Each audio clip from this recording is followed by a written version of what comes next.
On November 27, 2019, at midnight, Terrence Wade, 46, former CID investigator, sat in his pickup truck across from the Oakland, California police precinct. It was the third consecutive night he positioned himself there.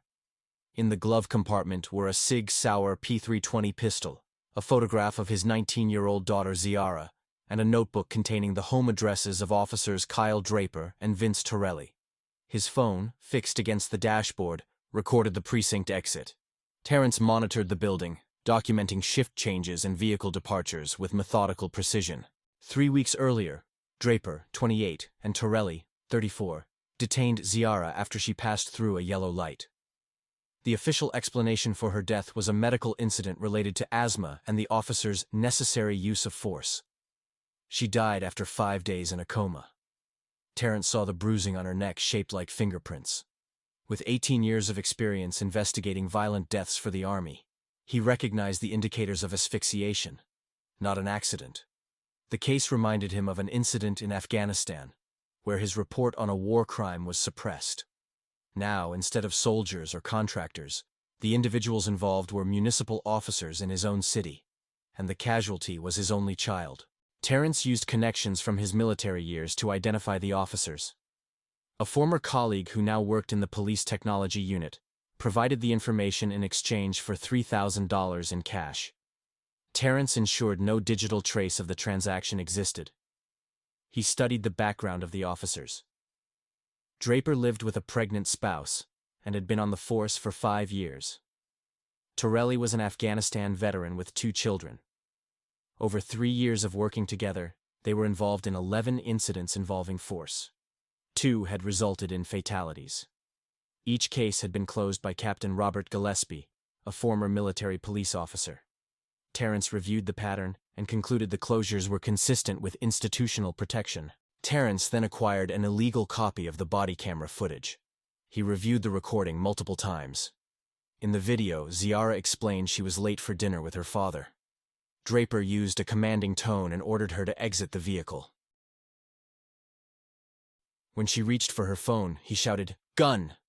though the object was visibly a phone. Torelli pulled her from the car, causing her to fall.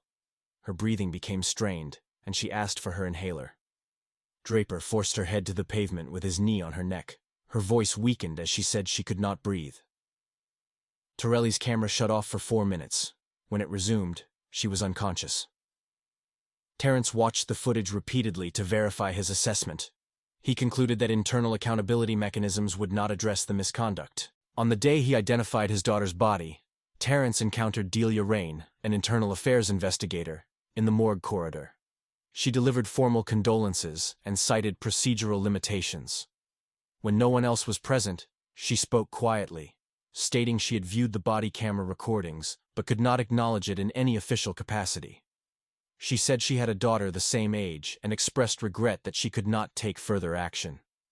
Terrence understood that her statement confirmed the presence of evidence but also the improbability of it being used.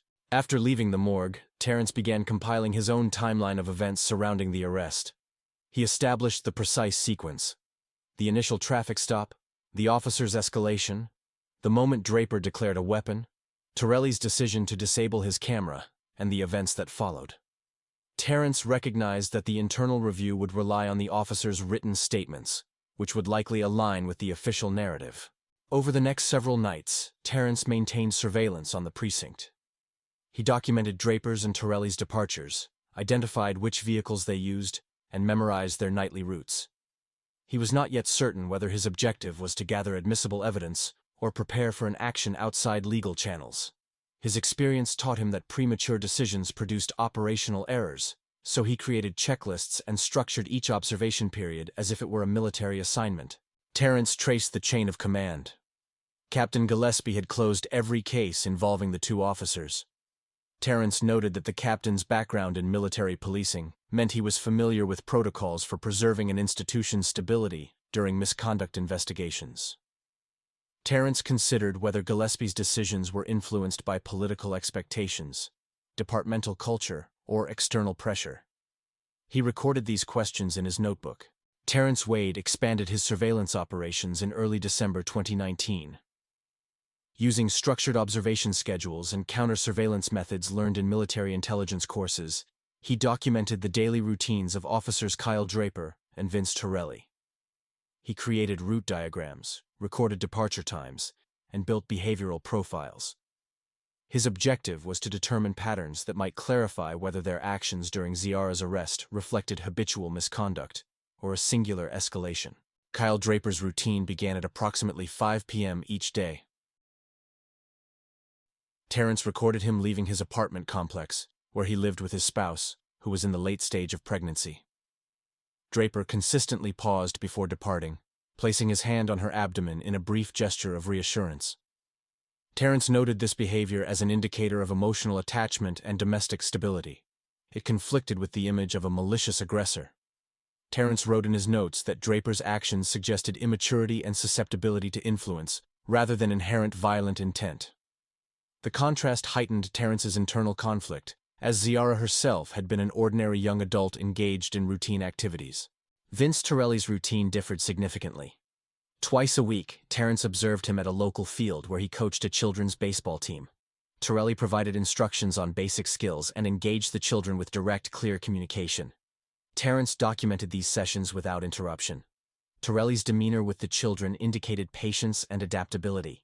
Yet Terrence also considered the possibility that individuals affected by trauma could display compartmentalized behavior, responsible in some environments, volatile in others. The record of force incidents against Torelli supported this interpretation. During Draper's surveillance, Terrence detected an anomaly.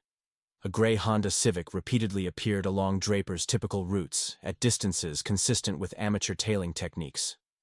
Terrence initiated counter-surveillance maneuvers, including pattern breaks and isolating zones with low traffic, enabling him to identify the driver without revealing his own presence.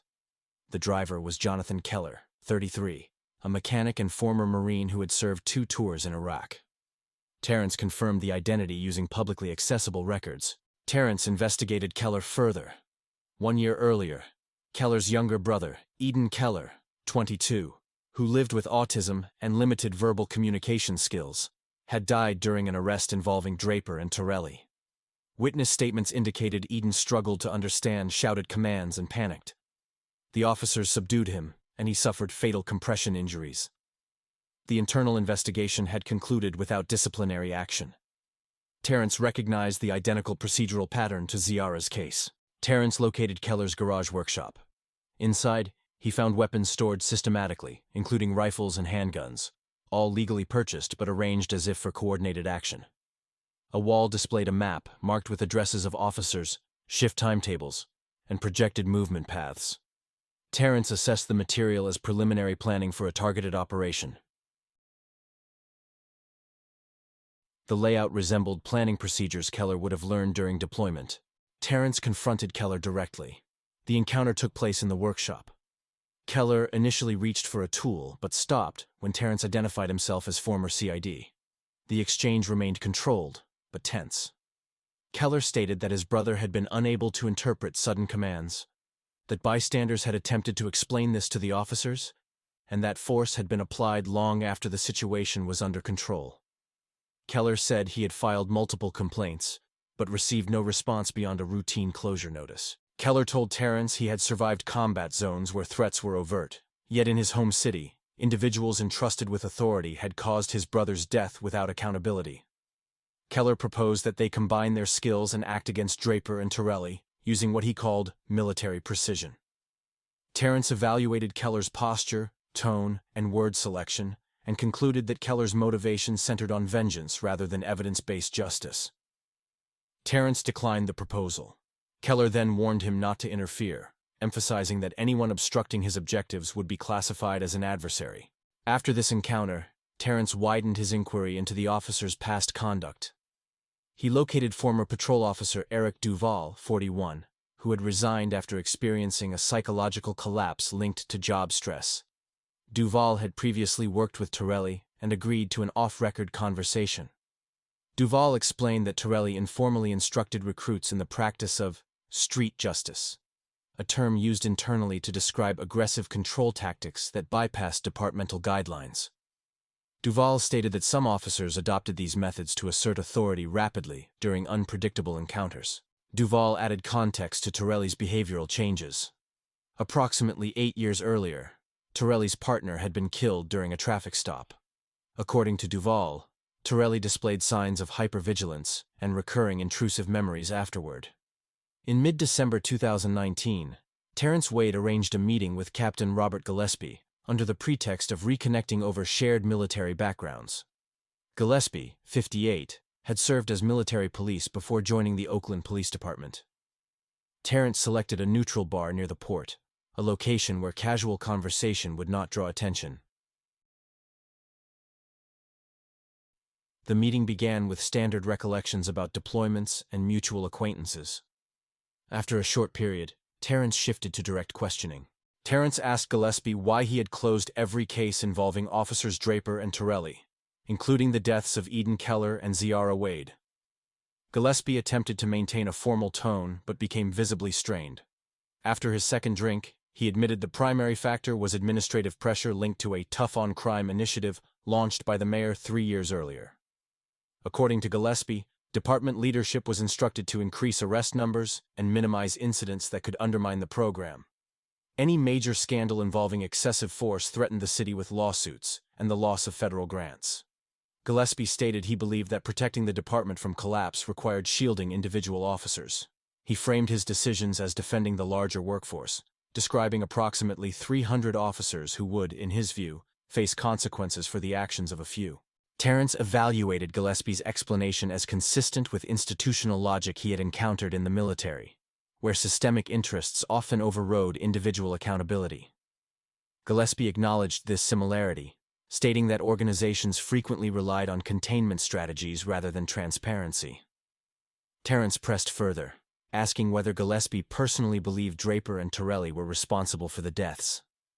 Gillespie paused and admitted that after Eden Keller's case, he attempted to remove Torelli from duty due to repeated behavioral issues. At this point, Gillespie revealed a critical detail. He said that during that earlier attempt to discipline Torelli, attorney David Stratton, who represented the police union, intervened. Stratton, known for his aggressive defense of officers, allegedly threatened departmental unrest and personal repercussions for Gillespie. The captain explained that he had 2 years remaining until retirement, and with a mortgage, a spouse, and grandchildren, he chose to withdraw his request rather than jeopardize his career and benefits.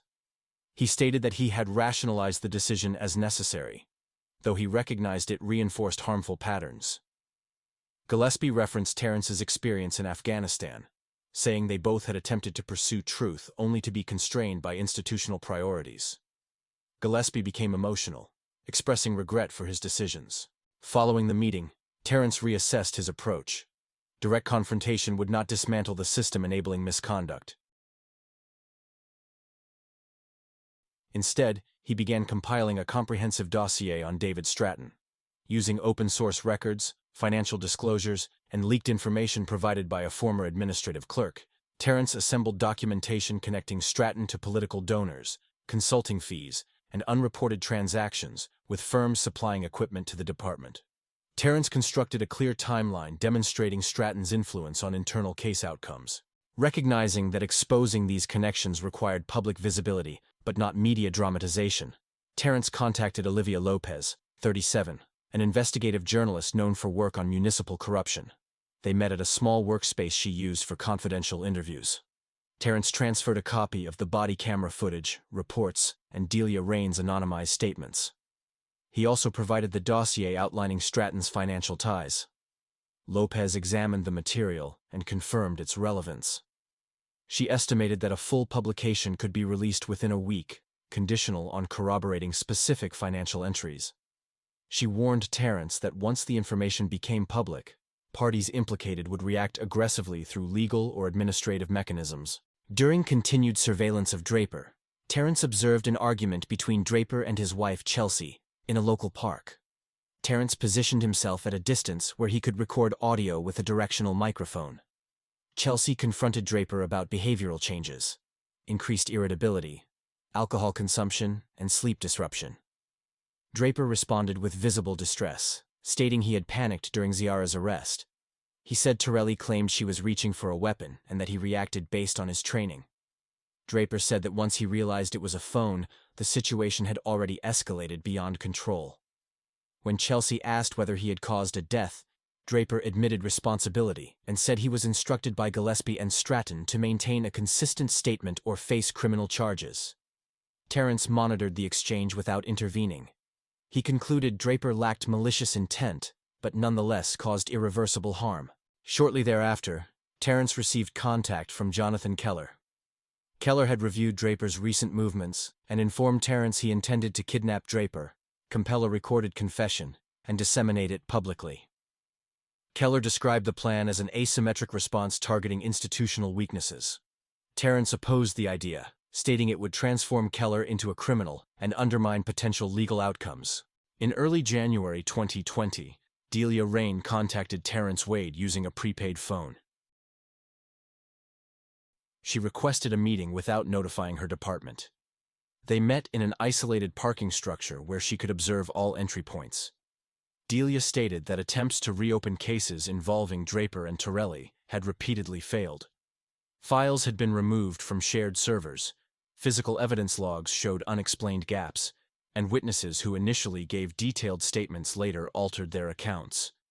She said supervisory personnel discouraged further inquiry by citing limited departmental resources and procedural constraints. According to her, the pattern indicated coordinated suppression rather than isolated administrative errors. Delia explained her personal situation. She supported a daughter enrolled at a state university and had a mortgage that consumed a significant share of her salary. Her supervisor warned her that continuing to pursue sensitive cases could jeopardize her position, and she believed the threat was credible. She described experiencing stress symptoms, but felt obligated to inform Terrence that further internal action was unlikely. She emphasized that the department's internal oversight mechanisms were compromised, and that informal pressure ensured compliance across multiple units. 2 days after this meeting, Jonathan Keller executed the plan he had previously described. He targeted Officer Vince Torelli rather than Draper. Torelli was intercepted while leaving a late evening youth baseball practice. Jonathan used tactics consistent with military close-quarter procedures: rapid approach, element of surprise, and controlled takedown. Torelli was subdued with zip ties and placed in the trunk of Jonathan's vehicle. Keller then contacted Terrence using a blocked number. His message consisted of a single statement: the operation had begun. Terrence anticipated this possibility and had previously installed a covert GPS tracker on Keller's vehicle during a brief window at the mechanic's garage. Using the transmitted coordinates, Terrence traced Keller to an unused warehouse complex on the outskirts of Oakland. The structure had been vacant for several years and was accessible without active surveillance. Terrence entered cautiously, following sound cues until he reached an interior room. Inside, Officer Torelli was restrained in a seated position with wrists and ankles secured. Jonathan held a Beretta M9 pistol at low ready and had positioned a digital camera on a tripod to record the encounter. Keller demanded a verbal confession regarding the deaths of Eden Keller and Ziara Wade.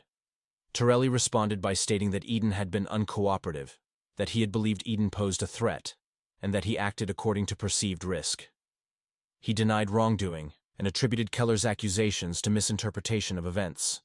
As the exchange intensified, Keller pulled the hammer back on the pistol. Terrence stepped into the room, identified himself, and ordered Keller to stop. He drew his own firearm but kept it angled downward, avoiding direct targeting of Keller to prevent escalation. Terrence instructed Keller to lower his weapon and argued that lethal action would undermine any attempt at accountability. Keller rejected the argument, stating his operational objective was justice achieved through decisive action. Terrence countered that Keller's actions constituted retaliation rather than justice, and referenced his own prior experiences where revenge-based decisions produced long-term psychological and operational consequences. During the standoff, Torelli began shouting.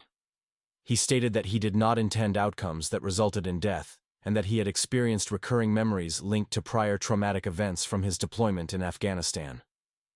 He said each time a detained person made a sudden movement, he perceived it as a threat due to untreated psychological conditions. Torelli claimed that institutional protocols discouraged him from acknowledging these issues, as doing so could result in reassignment, loss of status, or financial instability for his family. He said that departmental leadership protected him not out of loyalty, but because disciplinary action against him would expose systemic vulnerabilities. He insisted he was not attempting to evade responsibility, but was trapped within expectations imposed by the organization. Terrence assessed that both Keller and Torelli exhibited heightened stress indicators. Keller maintained rigid posture and narrow focus, while Torelli displayed erratic breathing and disorganized speech. Terrence recognized that immediate de-escalation was necessary to prevent irreversible harm. He repositioned slightly to increase visibility for both men, and reiterated that further violence would eliminate any possibility of legal action. He acknowledged Keller's grievances, but emphasized that unilateral retaliation would result in criminal charges and potentially undermine ongoing investigative efforts. Keller remained conflicted. His grip on the pistol tightened, and he kept the weapon pointed at Torelli. Terrence continued, stating that actions taken in this setting would be interpreted as premeditated violence regardless of motive. He warned Keller that such an outcome would allow the institution they opposed to dismiss their concerns as the actions of unstable individuals rather than addressing the underlying misconduct. Torelli continued speaking, stating that he had attempted to request counseling after his partner's death years earlier but was discouraged due to staffing shortages. He said that each fatal incident weighed on him, but that acknowledging fault was impossible within the current departmental culture, because doing so would expose leadership decisions. Inside the warehouse, Terrence Wade initiated negotiation procedures based on methods he had used during military operations involving unstable personnel. He spoke to Jonathan Keller in controlled, direct statements, emphasizing the operational consequences rather than emotional appeals. Terrence stated that if Keller killed Officer Vince Torelli, the public narrative would frame it as an armed veteran executing a police officer. He explained that in such a scenario, Torelli would be portrayed as a fallen officer, Keller would be labeled a domestic threat, and Eden Keller's name would vanish from the discussion. Terrence showed Keller a message from journalist Olivia Lopez, indicating that her full corruption exposé was scheduled for release the following morning. He argued that allowing the article to appear before taking unilateral action would create institutional pressure that no single violent act could achieve. He requested 24 hours, describing it as a tactical pause rather than a retreat. Keller hesitated but eventually lowered the pistol to a partial rest position. He stated a condition. Torelli would record a confession voluntarily, without coercion or threats visible on camera. Otherwise, the pause had no value. Terrence turned to Torelli and outlined the situation in procedural terms. He said that Torelli's actions had contributed to multiple deaths, but that the department's culture had also contributed to his decisions. Terrence stressed that Torelli remained responsible for the consequences, but still had the opportunity to tell the truth in a documented format.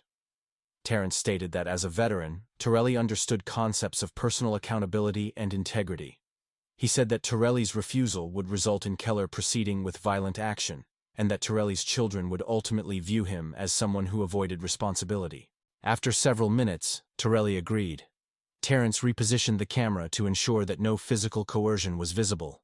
Torelli delivered a detailed statement on record. He explained that systemic pressure pushed officers to maintain high arrest numbers, and that internal expectations discouraged acknowledgement of mistakes. He described untreated PTSD as a factor in his tendency to overreact during confrontations. Torelli identified Captain Gillespie and attorney David Stratton as individuals who shaped departmental responses to incidents. He discussed the deaths of Eden Keller and Ziara Wade, confirming inconsistencies in the official narratives. He referenced additional incidents that had been minimized or closed without proper review. Terrence transmitted the recording to Olivia Lopez along with timestamps, location data, and verification notes. By the next morning, the article was released. The headline focused on structural concealment within the Oakland Police Department. Torelli's full confession circulated online, prompting rapid public response. Although the story did not reference public demonstrations, the result was increased scrutiny at state and federal levels. The FBI initiated a formal investigation into the department's handling of use-of-force cases. Within days, Captain Gillespie submitted his resignation. Attorney David Stratton was removed from his advisory position pending legal review. Officers Draper and Torelli were taken into custody. In spring 2020, the court hearings began. Draper received an 8-year sentence, while Torelli received 15 years. Court records showed that both expressed remorse, though families of the victims disagreed on whether the sentences reflected proportional accountability. Terrence was present at the hearing when Draper's spouse, Chelsea, arrived with an infant born during Draper's incarceration. Torelli's 9-year-old son shouted at Terrence while being escorted from the courtroom, accusing him of taking his father away. Terrence documented the incident but made no response. He later wrote in his notes that the situation resembled patterns he had observed during deployments, where the consequences of violence extended to individuals who had no involvement in the inciting events.